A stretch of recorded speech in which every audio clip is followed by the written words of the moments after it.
Ladies and gentlemen, what's going on? Optimus Tom here, once again with my amazing casting partner, Mr. SK Pwnophobia. Together we make the casting killing. Is that not right, sir? That is the best intro ever! Ah, it totally is. But for everybody who's wondering why we don't have our casting killing picture up and instead we have this judgment picture up, well, that's because we are going to be casting the RaiseYourWeaponMedia Judgment Tournament once again. Pwnophobia and I got a chance to do this, I guess it was about a month ago or so. They do this every month or so. I think Something like that. So we casted this about a month ago. It was a lot of fun. The format's very, very interesting. For all you guys that don't know, Judgment in a nutshell is pretty much 8 captains and 32 draftees. Captains take turns drafting a team from the pool of 32 players, kind of like you're playing fantasy football or something. Or for everybody who doesn't really do that, it's kind of like picking champions from a pool of players. Now, isn't that interesting? But they do battle in the best of one single elimination bracket for not only riot points, but other swag brought to you by amazing sponsors. Now, if you guys can see on the bottom, I have this little scrolling thing. If you want to check out the brackets, check out the players, links to everything are up. But Pwnophobia, we're not going to be able to really talk too much about this because we got picks and bans going down already. I'm so excited. Hooray, casting! Oh, and hooray, tournaments and all the good stuff. I love the community we have going here. But starting with picks and bans, the blue team has opted to ban a Lee Sin. Apparently Kuniv, who is the team captain of Team Kuniv, plays a very mean Lee Sin and is more likely going to get banned every time, no matter who he plays. So regardless of who he wants to play in the jungle, it will not be Lee Sin. No, but we do see later on in the picks that we do see him picking up a Nocturne. But very quickly, I want to point out that DarkTerorZ and Kuniv are the two team captains. Everyone else here has been drafted from that pool of 32 players, people who have applied, people coming back from Judgment number 1, just a random cast of characters that are altogether very, very awesome. But we see blue team is DarkTerorZ team, whereas the purple team is Kuniv's team. Purple team has already opted to ban out Yorick, Vayne, and Vladimir. Very interesting because I don't exactly know why they want to ban out 2 solo top champions in a range AD. Most of the time you'd see someone banning out a support type character or maybe even a solo middle, but perhaps these players know a little bit more about each other than we actually know about them, Pwnophobia. Well, if they watched the last Judgment, a lot of these players have come back from Judgment number 1 and now are in Judgment number 2 playing again. So I'm sure they've gone back, watched what their opponents can do, and have decided to pick based off of that. Kennen and Shen being banned on the opposite side over here for DarkTerorZ team. Team DarkTerorZ, of course. Kennen, another solo middle mage. See a lot of Reginald playing him recently. His ultimate goes very well in any kind of team comp that can slow everybody and keep them in place. And of course, Shen has that map global alt, so he can actually push a bottom lane and then come back into a team fight at any point in time. So he's a great split pusher. He after his buff just seems to be quite not, I wouldn't say overpowered, but just very, very, very strong. So it's either pick or ban we see on a Shen. They actually are very, very close here in the coming down to the end of the picks. We see blue team picking up a Janna Varus bottom lane. Of course, Varus just coming out yesterday, being that sort of Kog'Maw-ish, Corki, however you want to put him. He's pretty much a little bit of every AD carry. For those who have not played Varus yet, he works off his W. He stacks 3 stacks of his Blight on a target by auto-attacking, and then he pops those Blight stacks at level 18 for 15% of your life with any of his Q or E or R skills. So moving on, of course, Jungle Mundo, seeing just lots and lots of Jungle Mundo play. Ahri being picked, and a solo top Fiora. I absolutely love the Fiora pick up top because it's not only going to force someone to be played up top that's a little unconventional, because Fiora has her build where basically on your Runes and Masteries page, you're going to be able to go full armor penetration, whereas on the actual character, her W, the Repose, is not only going to be able to counterattack one of those solo top bruisers, but it also adds passive damage to her basic attack. So basically what you're going to be doing is you don't have to start out with a lot of heavy AD on your Runes and Masteries like you would see on a solo top Riven or other characters in the top lane. No, Fiora's actually going to be able to stack the armor penetration, which gives her a natural little advantage over those solo top AD bruisers. Tom. Yes? Kill lane! There's a kill lane? What? We talking about German. that? What? The casting kill lane gets to cast a kill lane? Yes, we do, sir. That is absolutely what's going on. I'm looking over here. Who's the AD carry? TF? And then who's going to go mid? Oh my god, there's a kill lane! It's Jarvan and Leona! I really hope they're not trolling us. No solo middle Warwick? No, I would assume the way this is going to go, solo top Warwick, solo middle TF, and then the kill lane of Jarvan, Leona, and for those who don't know, a kill lane is something that just looks for kills and shuts down the enemy team. I think this is a very good pick against Varus. Varus, like I said earlier, akin to a Kog'Maw, as he is very, very squishy. So if they can catch a a E to Q and E to Q on both the teams, and any of those stuns with those sunlight procs is going to blow somebody up very quickly. So Jenna's going to have to do a fantastic job of keeping everybody away with the tornado and her ultimate if they can get to level 6. So it's going to be very fun to watch how they go down here and go on and about.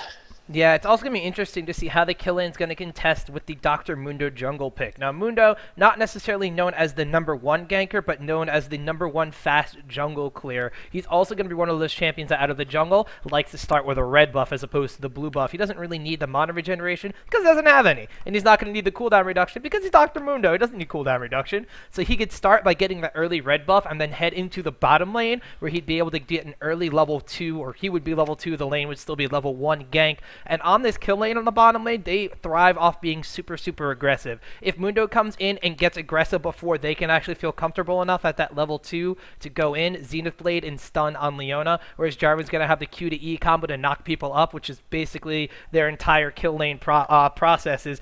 Land those, get to level 2, get those 2 skills, and then harass the ever-living crap out of your standard ranged AD bottom lane. If Mundo can apply pressure on them at level 1, which shouldn't be too hard because they are the blue side, so that red buff is actually in great position to harass the bottom lane on their side. I really don't know if Jarvan and Leona, if they take too much damage from it and they don't see Mundo coming, they could actually be set a little bit behind in this lane, even forced to go back to try to get aggressive with full HP. But it's all going to depend on how well they could do this, because Nocturne, you know, he's not usually a standard red starting buff guy, but he is on the purple side, so he will be getting the blue buff around the same time Mundo's looking to gank. Right. I was gonna say with this kill lane though, if I'm not just going to say Leona. If Jarvan and Varus play this very safely, they might only feed... If they feed any kills, it might only be 1 kill. You can definitely shut down the lane. The problem with the kill lane is that they don't get a lot of kills in Snowball. They can't carry into late game. Blue team looks like they have a better late game comp than the purple team. However, purple team is very, very tanky, and that Warwick and that Twisted Fate could very easily carry this game on their backs. But, you know... Again, you look at Fiora having that AD or that steroid on her, not to mention you build maybe a Tiamat or even just a bunch of AD, and she pops her ultimate, she's going to be blowing people up. So it's all going to be a war down here. This bottom lane's going to be one to watch.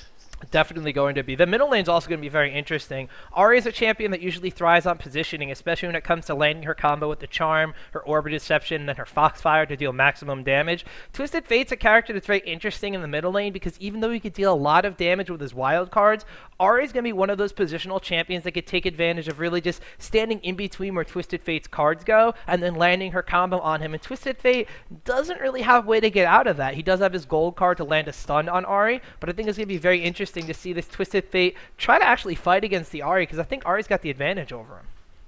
Ahri, which definitely has the advantage on the range. However, Twisted Fate can push just as hard as Ahri with that Q. He has nearly infinite mana if he can pick his cards very well. So we'll have to see how that goes in the middle. I expect a number of ganks pre-6 coming out of there from this Warwick to either, you know, the best thing about having the kill lane down there is they don't need to be babysat. So that Nocturne can come out of, I said Warwick, I meant Nocturne. Nocturne can come out of the jungle anytime and, you know, gank any of those lanes. And sorry, my chat client just blew up on me. Not chat client, sorry, League of Legends.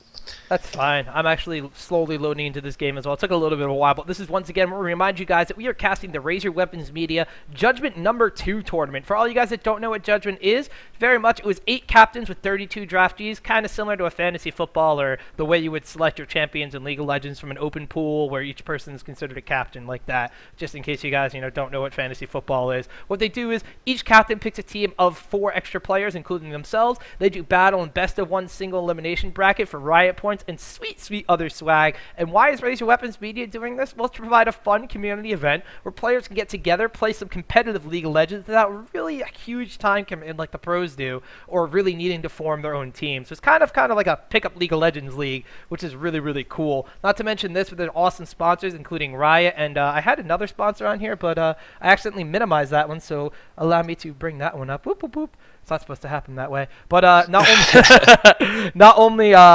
not only do we have our lovely sponsors at Riot, but we also have the sponsors at Seattle Versus, which is the #1 website for news and information on the Seattle competitive gaming scene. So a lot of West Coast guys up in this game. But once again, guys, we are getting into game #1. We have Team DarkTerrorZ versus Team Kuniv over here in the RaiseYourWeaponMedia Judgment Tournament. Once again, I'm confusing media and judgment and all the things in this game. But I'm going to do the brave thing and switch my camera over to manual because I don't play that directed camera stuff.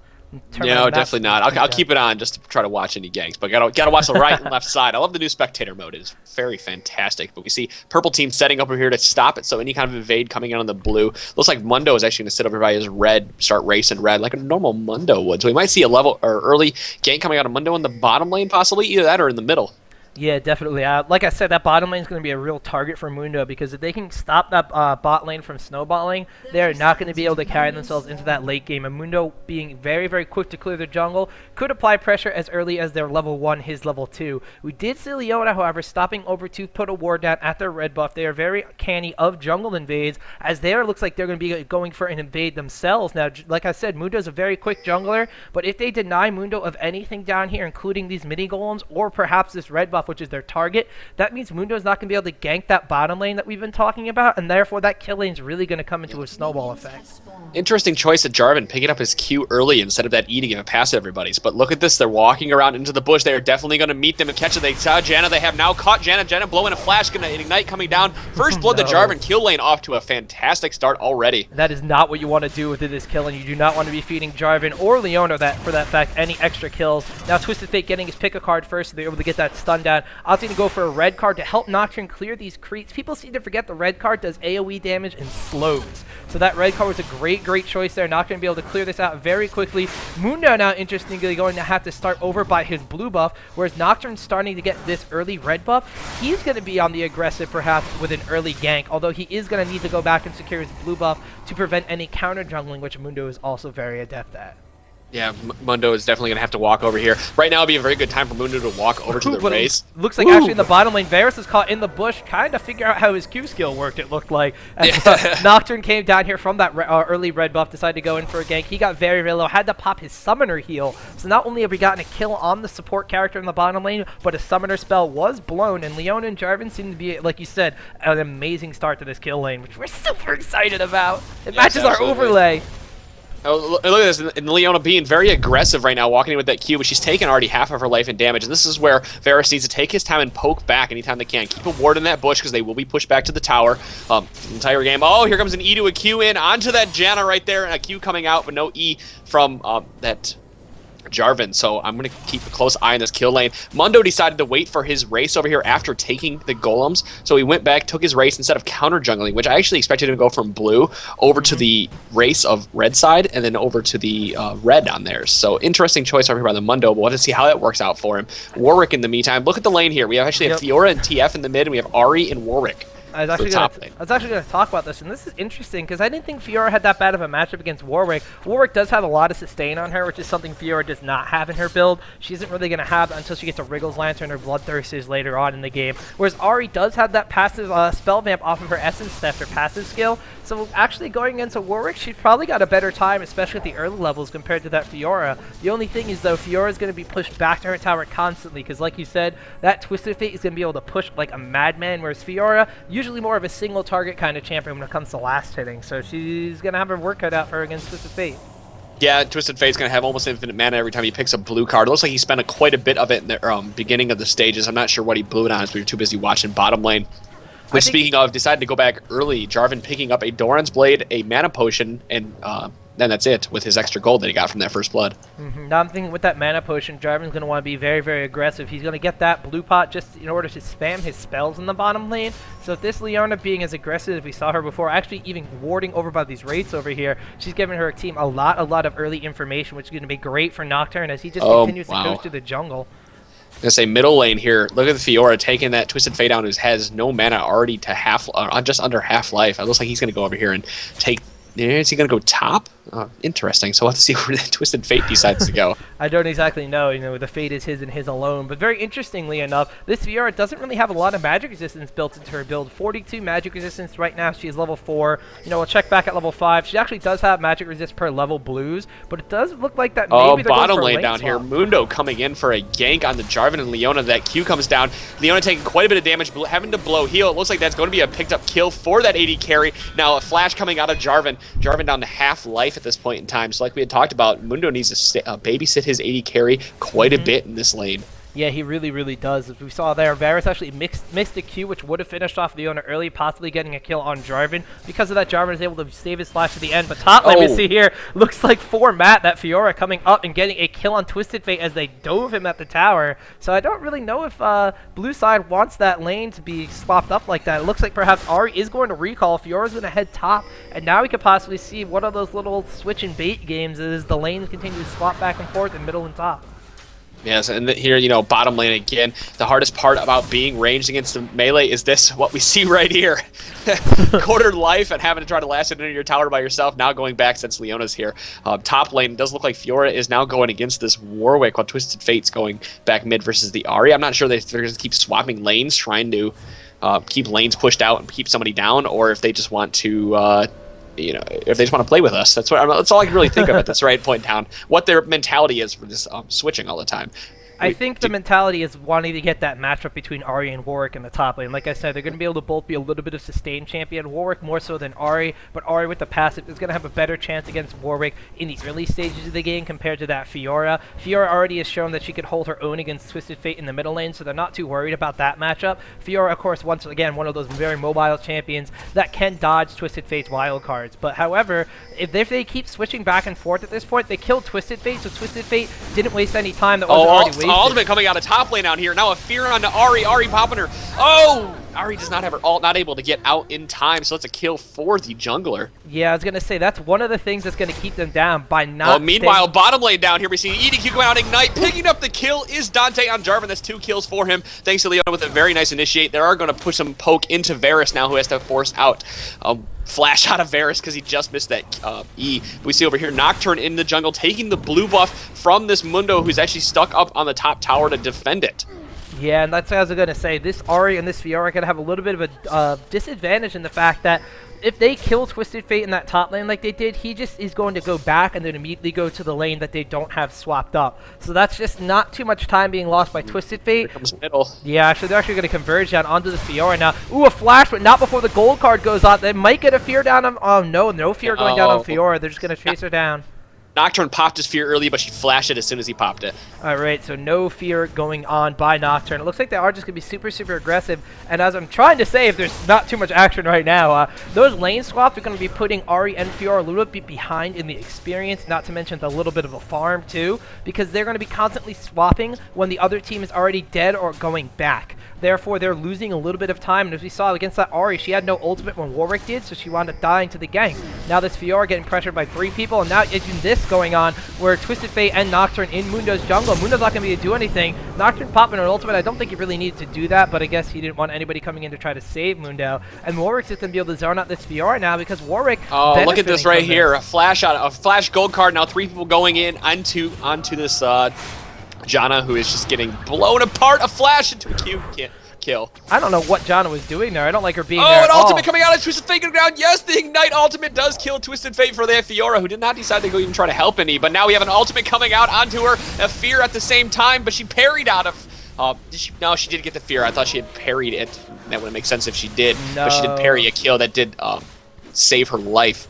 Yeah, it's true, but as I'm saying, this Warwick is benefiting from the lane swaps, because he's just been going like, okay, I'm going to farm this lane. Okay, I'm going back. I'm going to go into this lane and farm this lane. We can even see he has a level advantage over both Fiora and Ahri. Now he's going to be heading into this top lane. This is the first time we've seen Warwick actually decide to swap lanes while like he was in the middle of the lane. So this is the only time Warwick's been losing out on experience or gold is right now. Whereas Fiora and Ahri have done this 3 times already. Twisted Fate's only done it twice as he died and went back to a lane once. So the Fiora and Ahri, you know, they're getting the matchups they want. Fiora's actually 2-0 right now, so it's not too bad for her. But I mean, this Twisted Fate, he's died twice. Warwick has a lot of farm up on everybody else. Actually, Fiora, surprisingly, with 71 farms, so I guess maybe Fiora's actually getting the better deal of this one.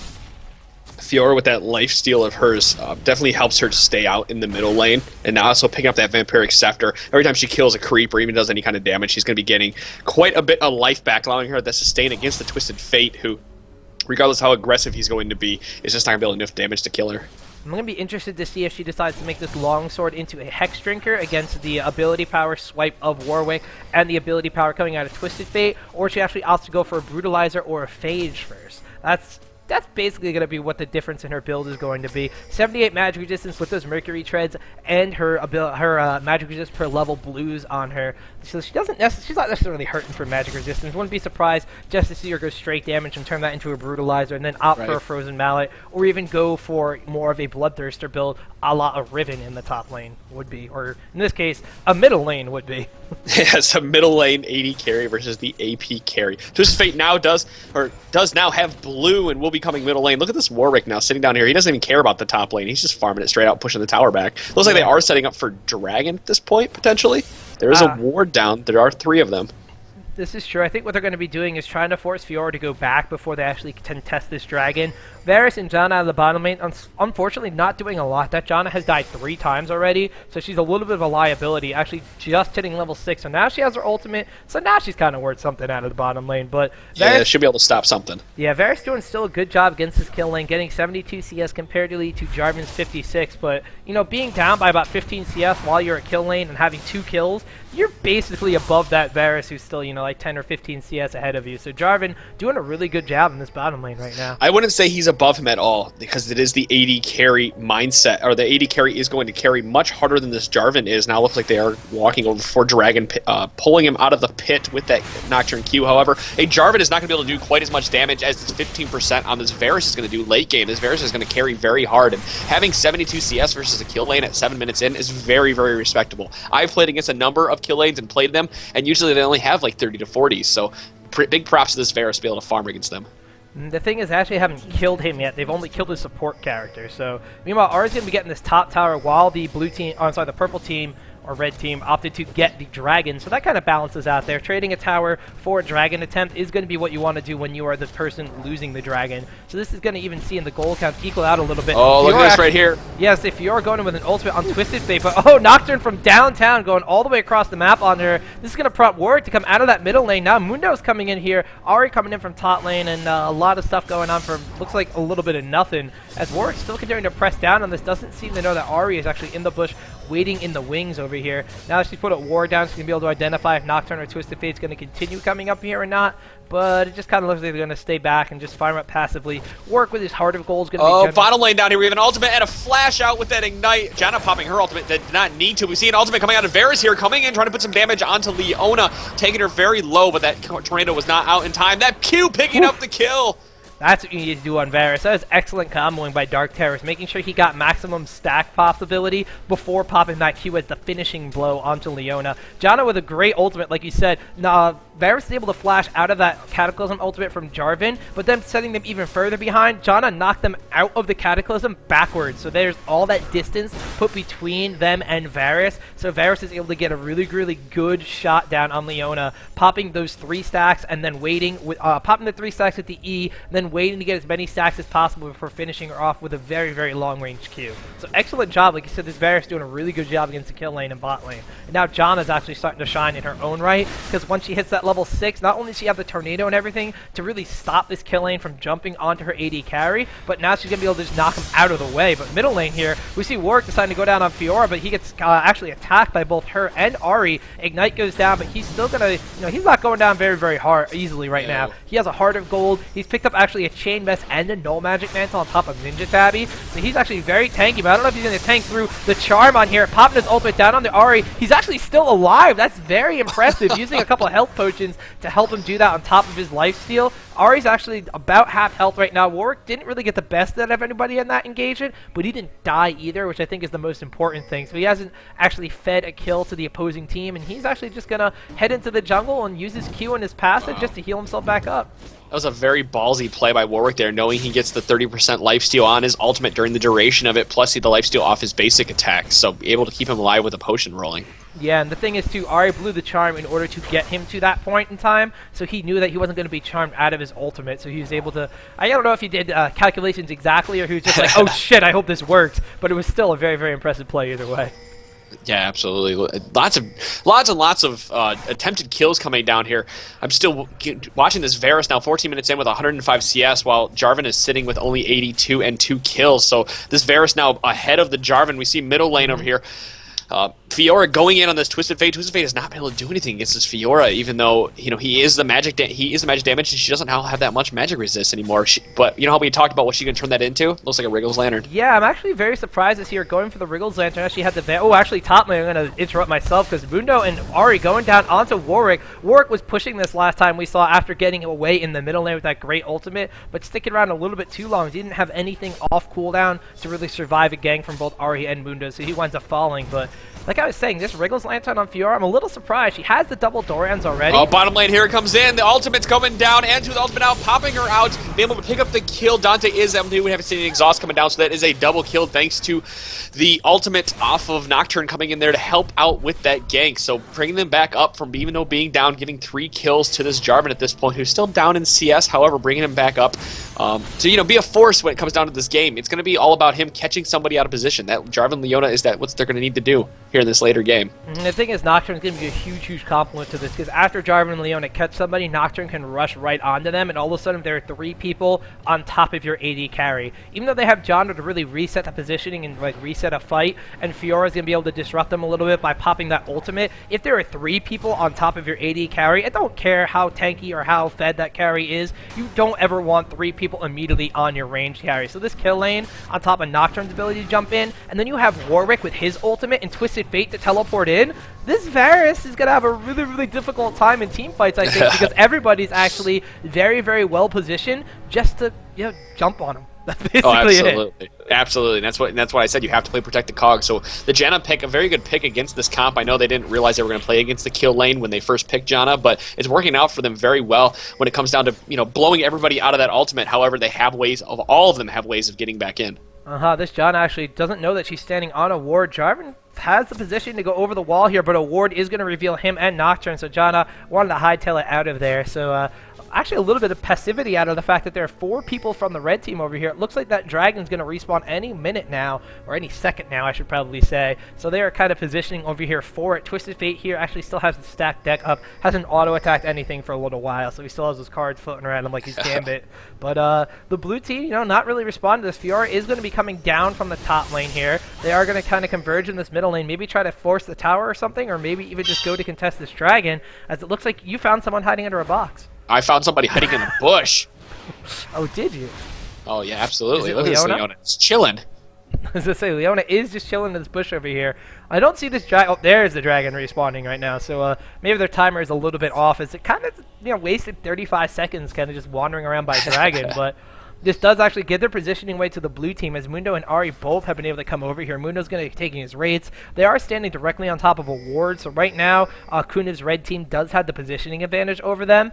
But Warwick is coming down. Oh, Fiora actually might get caught here. Decides to go in onto Nocturne. Popping the ultimate. Look at the sheer amount of damage. He popped it on Nocturne. Nocturne is actually going to go down to the Ignite from Ahri. But Fiora is going to get insta-gibbed by the entire rest of the red team here. Ahri's going to have to pop an ultimate actually to reposition herself and get out of there. Gold card goes down on Mundo, but he's going to be super tanky. But Leona's going to go right over the wall onto that Varus. Like I said, Jana tries to reposition everybody, but actually knocking him towards Varus now. Varus has to pop the heal. Now they're getting some damage on the Mundo, as Mundo's actually taking out Leona. Very nice there. Warwick continuing to focus down on that AD carry, but Ahri and Janna actually providing enough support. Flash coming out of Ahri. She burned her ultimate, but did not burn the flash, so she's going to get out of there. Mundo chasing down Twisted Fate. He has to pop the ultimate to get away from Dr. Mundo. So actually, red team looked to be having positioning, but like I said, by dirtling around in that dragon area for about half a minute. Dirtling. Yeah, dirtling. That's the proper usage of the term.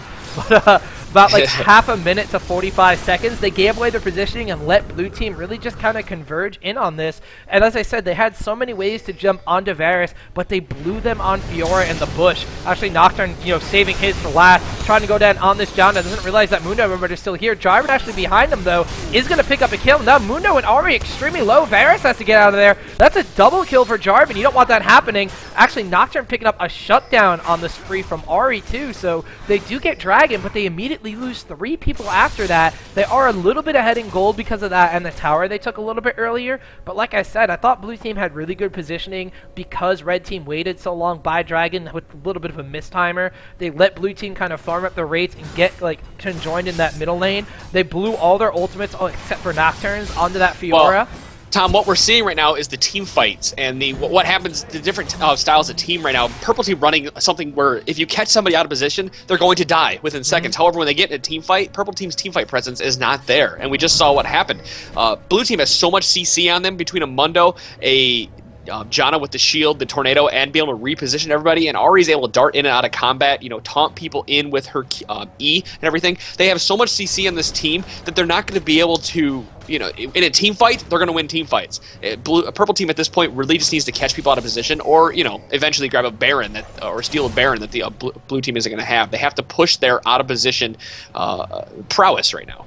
And the thing is, too, by blowing all those ultimates on Fiora, catching the person out of position like they're supposed to at this point in time, they really lost potential on Look up top lane down over here as Warwick is getting dove on over here. He has no tower to go back to, and he knows it. He's just running around not trying to do any damage. Now an ultimate coming out onto this Ari to try to take her out. I'm assuming he was just diddling around waiting for his ultimate to come up. But diddling, all these different adjectives coming out. All about D's. All about D's. Actually very interested to see Ari picking up Ninja Tabby in addition to an early Rylai's Crystal Scepter. No Hextech Revolver on her. Actually, Fiora going to be chasing down Nocturne in his own jungle. Runs into a Jarvan, but apparently is not deterred by this. Twisted Fate ultimate goes off too now. Actually flashing over, picking up the kill onto that Nocturne, and parries away the hit from Twisted Fate that would have stunned her. So parrying away the gold card. Very, very nice job by Fiora. Like I said, this Fiora could impress us, and she is doing that. Has a BF sword in addition to that interesting choice of a Wriggles Lantern, which is working out better for her. And actually bottom lane here, this natural, regular bottom lane, pushing down the kill lane's tower. I don't know, this is hitting like that late mid-game, early late game, if those context clues make any sense at all at this 22-ish minute mark. And the kill lane, they had their little bit of kills and they had their fun. Jarvan's actually 6-0-2, but they haven't, like you said, been able to shut down this Varus. Interestingly enough, Varus has picked up an Executioner's Calling, and this is something really, really interesting because Wriggles Lantern, Bloodthirster, all those items have been hit with a nerf. Executioner's Calling has not, and actually still has an 18% lifesteal on it. In addition to 18% lifesteal and the active, however, that reduces healing by 50%. Something to put down on that Warwick whenever he pops his ult, because he will not be able to get any kind of healing back from that. It's pretty much negative at that point. He can't go negative, but he won't be getting any life. So it's very, very interesting, especially combined with the fact that Ari has her Ignite, Fiora has Ignite. They have Dr. Mundo on their team, who, would be devastating for Mundo, but it's on their side, so Mundo's okay with it this time. Ooh, ultimates go down onto that Fiora, like you said. Twisted Fate missed his gold card. He hit a creep with it. Oh, man, and then Ari actually parried the attack from Nocturne. That would have been that big splash AoE kind of deal. That would have done extra damage, so, Fiora's being a really good choice against all these comps, all these choices from the enemy comp here. Mundo actually going to get a cleaver on Leona, popping Ari in there as well. Cataclysm goes down to try to get everybody. Now AoE damage coming out from the blue side. They did take down Leona though. Ari's ultimate is still up as Jarvan's going to take down Varus, but Mundo's going to take down Jarvan now. Mundo taking a lot of damage, has to actually go out of there. Ari as well. Janna popping the ultimate, but has to actually move, so Ari's not going to be healed up off of this one. Mundo's going to be trying to chase down Nocturne and Twisted Fate at the same time though. Fiora very, very low coming in. Actually gets the Q down and will pick up a kill on Twisted Fate. Now Warwick actually being a little bit untouched in that fight will go down and pick up a kill on Mundo, sustaining himself very well, but actually taking a lot of true damage from the Ari's Orbit Deception. He's not going to want to go in on them here. Actually, Fiora saved her ultimate. Actually, no damage coming out on that from Warwick. She is, however, going to position herself to pick up a kill on Nocturne, but that has fed a killing spree death to Warwick now. Wow, yeah, that Warwick's very tanky and has a lot of lifesteal, and that's what's great about having this Wit's End on top of him. You have the passive, you have the ult, he just doesn't die, and that's why you see Warwick either picked or banned quite a bit because of that. Whew, 202 armor with his Chain Vest, Ninja Tabby, and Glacial Shroud. Oh my god. Yeah, no melee is doing any kind of damage to this guy right now. Fiora is not going to be able to chunk him down at all. But we did see Ari's Orbit Deception taking him down to about half between that and her Foxfire combo. So Ari's really going to have to start focusing down this Warwick after they take out the Twisted Fate and the Jarvan, of course. Is they continually catch this Leona out of position. And Leona actually burned her ultimate at the beginning of that fight, trying to pick up a kill on Fiora when her and Nocturne both boot ultimates to no avail in that fight. So I was going to say right now, Fiora, if you look at her, she picked up a Last Whisper. She has 46% armor penetration with an additional 6. So if she gets on that Warwick, she still has 100 armor to deal with. Whew, that's ridiculous. Normally you think 202 armor, Warwick would be okay. Not against the Fiora. Like I mentioned in the champions, armor penetration, OP. Yeah, it is very much OP. And there's actually a champion select I need to talk to you about running armor pen on the AD carries in the bottom lane. But that's a talk for another day and not casting. No, it is not indeed. But we do see the power of that armor penetration. There's actually, speaking of the AD